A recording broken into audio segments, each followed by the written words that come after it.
Hello बच्चों। बच्चों आज आपका लेक्चर नंबर 2 है ये मैथ्स का। और आज हम चालू कर रहे हैं डेसिमल एक्सपेंशन के बारे में और डिटेल्स में पढ़ना। जिसने लेक्चर नंबर 1 नहीं देखा बच्चे, यहाँ पर आपको आई सेक्शन दिख रहा होगा, वहां पर आपको लेक्चर नंबर 1 की लिंक मिल जाएगी। और जो लोग बच्चे मुझे ऐप में देख रहे हैं, आपको ऐप में मैथ्स वाले में इसके एक प्रीवियस वीडियो है लेक्चर नंबर 1, आप उसको देख सकते हो। अब बच्चों डेसिमल एक्सपेंशन जो है, हमने लास्ट क्लास में पढ़ा था कि डेसिमल में हम एक्सपैंड कैसे करते हैं किसी भी आप फ्रैक्शन को। आज हम उसके बारे में और डिटेल में पढ़ेंगे। पहली चीज देखो, डेसिमल एक्सपेंशन जब करते तब वहां पर दो केसेस बन सकते हैं। केस नंबर 1, जब आपका रिमाइंडर फाइनली डिवाइड करते करते क्या बन जाए, जीरो बन जाए। When remainder becomes zero is equal to zero ना लिख के हम लिख सकते हैं बिकम जीरो। एग्जाम्पल के तौर पे आपको बता सकता हूं एग्जाम्पल इसका, जैसे कि 7/8 को ही देख लीजिए। भाई देखो 8 से डिवाइड करना है 7 को, देखो 0 पॉइंट, क्योंकि भाई 7 छोटा है इसलिए डेसिमल तो पहले लगाना पड़ेगा। पॉइंट लगाया, हो गया 70। ठीक, 8 8 जा 64, 6 बचा, डेसिमल लग चुका है, 60 जाएगा। 8 5 40, 8 40, 8 7 जा 56, 4 बचा, डेसिमल लगा हुआ है 40 एंड 8 5 आर 40। रिमाइंडर क्या आ गया, एक ऐसा पॉइंट आया जहां पर आपका ये रिमाइंडर फाइनली क्या आ गया, जीरो आ गया। तो ऐसे केसेस को हम कहते हैं टर्मिनेटिंग, या फिर कह सकते हो आप non recurring decimal.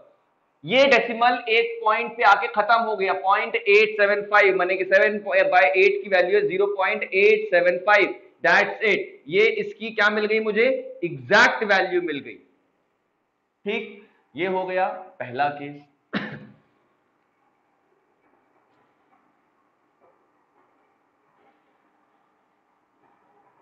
Case number 2 वो केस होता है when remainder never becomes zero. जब आपका रिमाइंडर कभी जीरो बनेगा ही नहीं। एग्जाम्पल के तौर पे हम देख सकते हैं 1/7 को। देखो भाई 7 से डिवाइड करना है 1 को, करते हैं डिवाइड। 0 पॉइंट, क्योंकि 1 छोटा है इसलिए पहले डेसिमल लगाना पड़ेगा। 0 पॉइंट लगाया, 10 हो गया। 7 1 जा 7, 30, 3 बचा, डेसिमल लग चुका है 30।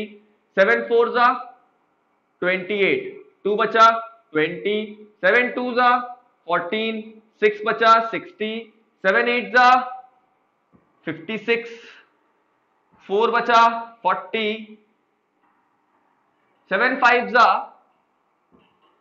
35, 5 बचा 50 एंड अगेन 7 7 जा 49, बचा क्या 1।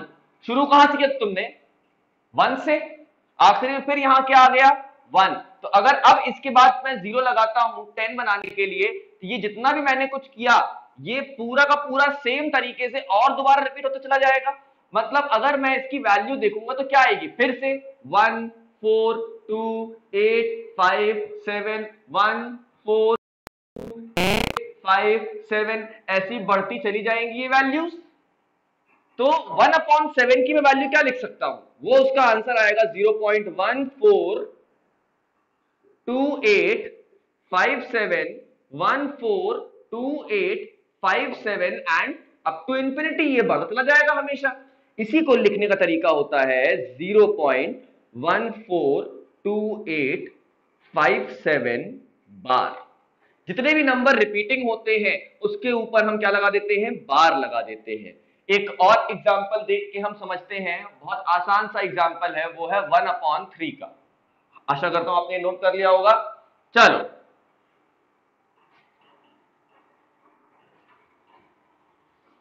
ये आपका एग्जाम्पल दे रहा हूं मैं 1/3 के लिए।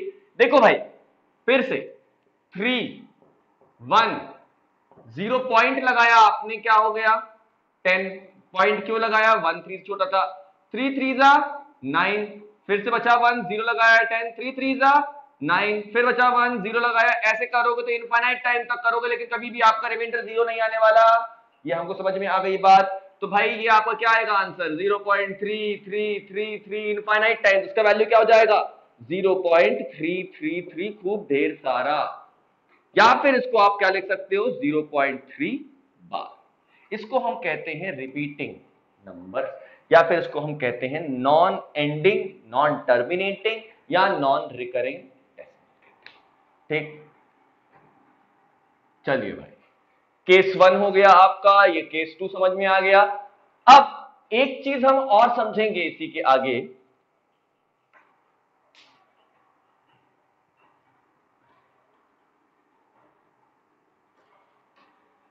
हाउ टू एक्सप्रेस, पहले मिटा दो पूरा।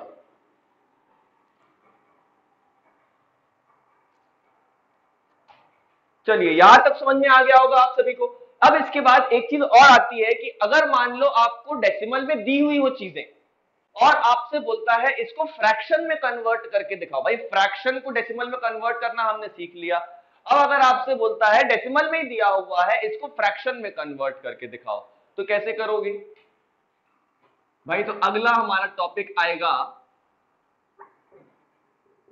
Conversion from decimal to fraction. Example के लिए शुरुआत हम करते हैं एक आसान से एग्जाम्पल से, 0.3 मान लेते हैं पहला एग्जाम्पल। मैं 4 एग्जाम्पल करूंगा बच्चे इसमें अभी आपके लिए, अलग अलग टाइप के चारों एग्जाम्पल होंगे। आप सीख जाएंगे तो एक्सरसाइज 1.3 आपको खुद से करनी है। क्या करनी है आपको? एक्सरसाइज 1.3। पक्का पक्का? चल भाई 0.3, कोई बार नहीं कुछ नहीं, सिर्फ 0.3 लिखा हुआ है। तो इसके लिए हमें क्या करना पड़ेगा? 0.3 को कन्वर्ट करना बहुत आसान है। कैसे? 0.3 की जगह आप जितने बार जो है जितने नंबर डेसिमल के बाद लिखे उतने आप क्या कर दो, डेसिमल हटाओ और उतने जीरोस लिख दो 1 के साथ। मतलब कि बहुत आसान भाषा में समझिए, 0.3 लिखा है, अपॉन में जब कुछ नहीं होता अपॉन में क्या होता है 1। अब डेसिमल, ये देखो ये है डेसिमल, डेसिमल के बाद कितना नंबर लिखा हुआ है? एक नंबर लिखा है। अगर इस डेसिमल को मुझे हटाना है तो मुझे जितने नंबर इसके बाद लिखे उतने जीरो लगाने पड़ेंगे। तो इसका आंसर क्या आ गया 3/10। था कि नहीं? बहुत आसान। चलिए अगला, अगर इसी जगह पर एग्जाम्पल नंबर अपन 2 देखते हैं, एग्जाम्पल नंबर 2 है 0.3333 या फिर 0.3 बार। अगर ये एग्जाम्पल दिया गया हो मान लो, तो यार अब क्या करेंगे? अब इसको सॉल्व करने का एक बहुत अच्छा और यूनिक मेथड है सॉल्यूशन। पहले आप बहुत ध्यान से देखिए, हम अज्यूम करेंगे let x is equal to 0.3333 infinity तक। तो एक बात मुझे बताइए, क्या 10x कितना होगा? मतलब दोनों तरफ हमने क्या किया 10 से मल्टीप्लाई, तो ये हो गया 3.3333 इनफाइनाइट टाइम्स। ये बहुत सारे 3 हैं। अगर इनफाइनाइट टाइम्स में से एक 3 हट भी गया तो क्या बचेगा? इनफाइनाइट ही बचेगा ना। तो भाई यहां पर ध्यान देने वाली बात ये आएगी 10x is equal to 3 plus 0.3333, ऐसा लिख सकता हूं मैं भाई।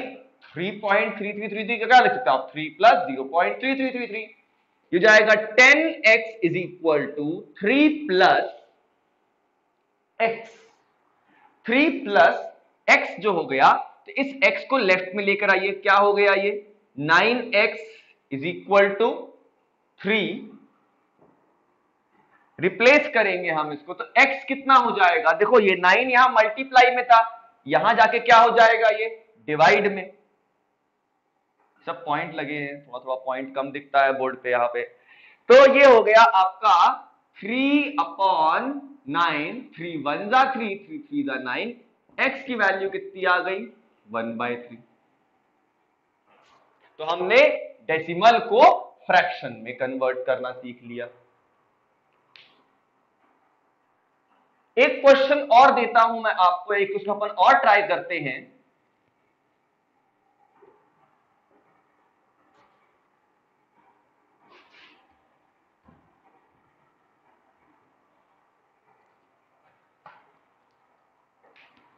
एक क्वेश्चन हम और ट्राई करते हैं, वो है 1.27 बार या फिर 1.272727 खूब ढेर सारे बार।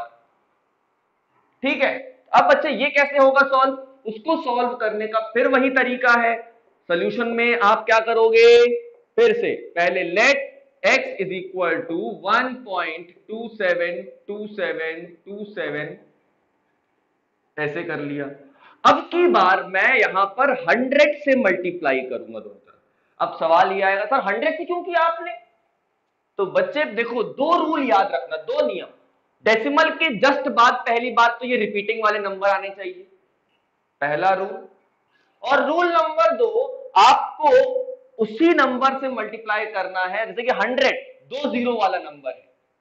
हमने 100 से क्यों मल्टीप्लाई किया? बिकॉज यहां पर दो नंबर हैं जो कि एक के बाद एक रिपीट हो रहा है, 272727, दो नंबर का सेट रिपीट हो रहा है, दो दो दो दो, 27 टू डिजिट नंबर रिपीट हो रहा है, इसीलिए मैं यहां पर 100 से करूंगा। थ्री डिजिट नंबर रिपीट हो रहा होता तो क्या करता मैं वहां पे 1000 से करता, फोर डिजिट होता तो मैं 10,000 से करता। तो ये तो आपको देखना पड़ेगा कि कितने डिजिट वाला नंबर जो है वो रिपीट हो रहा है। तो यहां पर क्या जाएगा, 127.272727 एंड सो ऑन। तो एक बात बताइए मुझे, 100x इज इक्वल टू 127 को हम क्या लिख सकते हैं? 126 प्लस 1.272727, 126 प्लस 1 127.272727। इसी 127 को मैंने दो हिस्सों में तोड़ दिया। ठीक है, क्यों किया ऐसा? बिकॉज मुझे यहां पर इस राइट साइड में x जैसा नंबर बनाना था, जिससे कि मैं इसको क्या रिप्लेस कर दूंगा, x से रिप्लेस कर दूंगा। ये हो गया 100x is equal to 126 plus x। अब ये x राइट से लेफ्ट में जाएगा तो ये क्या बन जाएगा, 100x minus x is equal to 126। 100x में से एक x माइनस हुआ, क्या बचा, 99x इज इक्वल टू 126, और x की वैल्यू आ गई 126 अपॉन 99। क्लियर हो गई ये बात सभी को? आसान सा क्वेश्चन था। चलो थोड़ा सा कठिन करता हूं इस क्वेश्चन को मैं।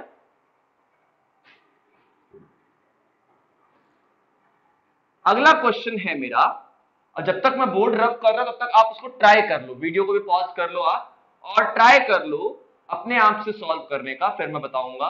क्वेश्चन है 0.235 बार, या फिर ऐसे लिख सकते हो आप 0.2353535 एंड सो ऑन। ट्राई करिए बच्चे, जब तक मैं बोर्ड रब कर रहा हूं।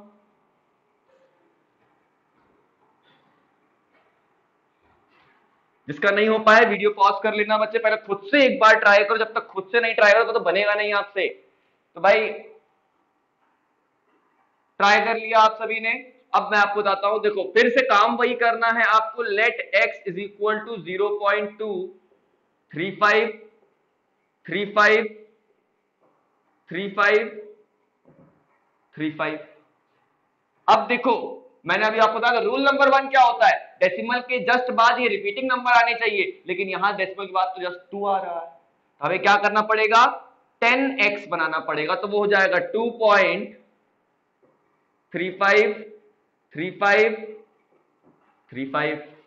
अब जरा ध्यान दीजिए, कितने नंबर रिपीट हो रहे हैं, दो दो का सेट, भाई टू डिजिट नंबर रिपीट हो रहे हैं। तो आपको क्या करना पड़ेगा, 100 से लेफ्ट में मल्टीप्लाई करना पड़ेगा और 100 से ही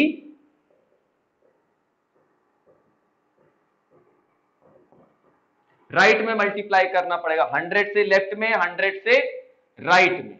अब बचे 100 से लेफ्ट और 100 से राइट में मल्टीप्लाई करने का मतलब ये हो गया 1000x और ये कितना हो गया 235.353535। क्लियर हो गई बात। अब फिर से सोचने वाली बात आती है कि अगला स्टेप क्या था, कुछ इस तरह के नंबर बनाए जाए यहां पर। वो कैसे बन सकते हैं भाई, 235 को ब्रेक करके। 235 को मैं ब्रेक कर सकता हूं 233 प्लस 2.353535 ब्रेक कर सकता हूं। देखो 235 को मैंने ब्रेक किया 233 प्लस 2, ठीक। तो ये क्या हो जाएगा 1000x लेफ्ट साइड वाला इज इक्वल टू 233 प्लस, बच्चे ये 2.353535 कैसा है 10x के बराबर, तो आप यहां पर लिखेंगे इज इक्वल टू 10x, इसको लेफ्ट में ले जाइए तो ये क्या हो गया 1000x minus 10x is equal to 233। 1000 में से 10 गया कितना बचा 990x is equal to 233। x कितना बचा 233 अपॉन 990। आ गई वैल्यू। इस तरह से हम इसको कैलकुलेट कर सकते हैं। चलो आज का एक और बोनस टॉपिक बताता हूं आपको मैं। अगर आपसे बोलता है find irrational number between two given rational number, question अगर आपसे बोलता है find irrational number between two given rational number, तो सबसे पहले तो आपको डेसिमल में देखते आना चाहिए कि कौन सा नंबर रैशनल है और कौन सा नंबर इर्रेशनल है। जैसे कि अभी मैंने आपको एग्जांपल लिखवाया 2 पॉइंट नहीं था, एग्जांपल मैंने अभी आपको लिखवाया 0.2353535। ये जो एग्जांपल है ये एक रैशनल नंबर का एग्जांपल है। अब इसी जगह पर अगर मान लो मैं लिखता हूं 0.235 ऐसा लिख देता हूं मैं। अब बताओ मुझे क्या यहां पर कोई भी नंबर परफेक्टली एक बार में रिपीट हो रहा है, नहीं। एक बार आया 350, फिर अगला नंबर क्या रिपीट होने पे आया 3500, फिर 35000, फिर 35 आएगा 3,50,000 आ जाएगा। इससे बड़े हो रहे नंबर, मतलब आपका सेम नंबर तो रिपीट नहीं हो रहा है, तो ऐसे सभी नंबर्स कहलाते हैं इर्रेशनल नंबर। यहां 353535 आपको दिख रहा है, लेकिन ये तो देखो भाई एग्जैक्ट थोड़ा रिपीट हो रहा है। 350, 3500, 35,000 ये अलग अलग पैटर्न में रिपीट हो रहा है। जीरोस कुछ ऊपर और नीचे, ज्यादा और कम जीरोस आ रहे हैं, तो ये सारे कैसे हो जाएंगे आपके इर्रेशनल नंबर्स हो जाएंगे। अब एक क्वेश्चन आता है, काफी कॉमन क्वेश्चन है ये, आपके स्कूल एग्जाम्स में बहुत आता है, और वो क्वेश्चन कहता है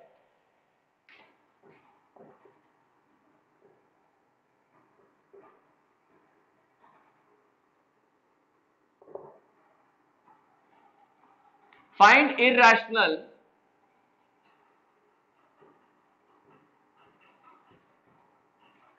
numbers between 1/7 and 2/7।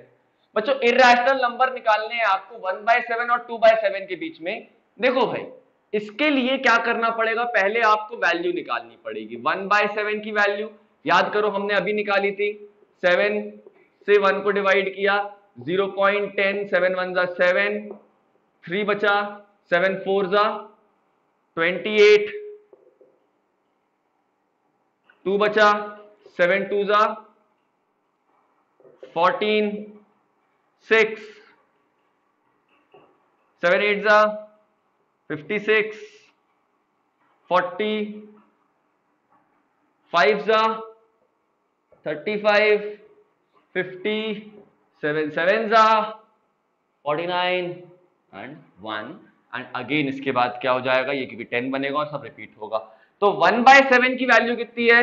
0.14285 बार। अगला काम क्या होगा? अगला काम होगा 2/7 की वैल्यू निकालना। ये वाला कैलकुलेशन आप रफ में करेंगे भाई, जो कैलकुलेशन में करके दिखा रहा हूं आपको। 2/7 की वैल्यू क्या होगी? फिर से 7 2 7 1, भाई देखो 2 छोटा है 7 से, इसलिए यहां पर क्या आएगा? पहले ही हमें डेसिमल लगाना पड़ेगा। 0 पॉइंट लगाया, 20, 7 2 जा 14, 6 बचा 60, 7 8 जा 56, 4 बचा 40, 7 5 जा 35, 50, 7 7 जा 49, 1, 7 1 जा 7, 30 and 7 4 जा is again 28 2, यानी कि ये अब डेसिमल लगेगा 20 बन जाएगा और ये 20 क्या हो जाएगा भाई? फिर से रिपीट होने चालू हो जाएगा। तो सीधी सीधी बात ये है, ये आएगा 0.285714 का बार। अब देखो, मैं इसको निकालने का मेरा एक ही मकसद था कि यार पहले मैं चेक कर लूं कि 1/7.14 से थोड़ा सा बड़ा और 2/7.28 से थोड़ा सा बड़ा होगा। बेसिकली हम क्या करते हैं, तो डबल मतलब 2 से मल्टीप्लाई करके आप देख सकते हैं, आपको बिल्कुल सेम नंबर आता है। आप यहाँ पर 2 7 40, 2 5 से मल्टीप्लाई करते हैं तो लगभग 0.14 से 0.28 के बीच में आ रही है ये वैल्यू। मतलब मैं कह सकता हूं 1/7 जो है ये 0.14 और 2/7 0.28 के बीच के आपस कहीं वैल्यूज हैं ये। तो इनके बीच में मैं खूब ढेर सारे इरैशनल नंबर लिख सकता हूं। कैसे लिख सकता हूं? देखो 0.15, 015, 0015, 00015। अभी ट्रिक सिखाई थी मैंने, आप चाहो तो ऐसे लिख सकते हो। एक नंबर तो ये हो गया। दूसरा नंबर कैसे लिख सकते हो? 0.16, 016, 0016, 00016 लिख चले जाओ। 17, 18, 191, बहुत सारी पॉसिबिलिटी है। 151, 1511, 15111, ऐसे बहुत सारी पॉसिबिलिटी है। आपके पास इनफाइनाइट मेथड्स हैं। मैं तो कह रहा हूं आपके इरैशनल नंबर कितने भी निकाल सकते हो आप। बुक में 3 निकालने कहा होगा, 4 निकालने कहा होगा, 1 निकालने कहा होगा। मैं आपको बोल रहा हूं अगर इस मेथड को फॉलो करोगे तो इनफाइनाइट नंबर ऑफ आप इरैशनल नंबर निकाल सकते हैं between any two given rational number. अब बच्चों आपने जितना सीख लिया है आज के लिए इतना ही करेंगे और हम एक्सरसाइज 1.3 आपको अपनी एनसीईआरटी की सॉल्व करनी है। पहले आज का ये होमवर्क है, आपका पूरा का पूरा बुक 1.3 तक सॉल्व आपको कर ही लेना है। अगले लेक्चर में हम फिर इसके बाद मिलेंगे 1.4 के आगे के क्वेश्चन सॉल्व करते हुए।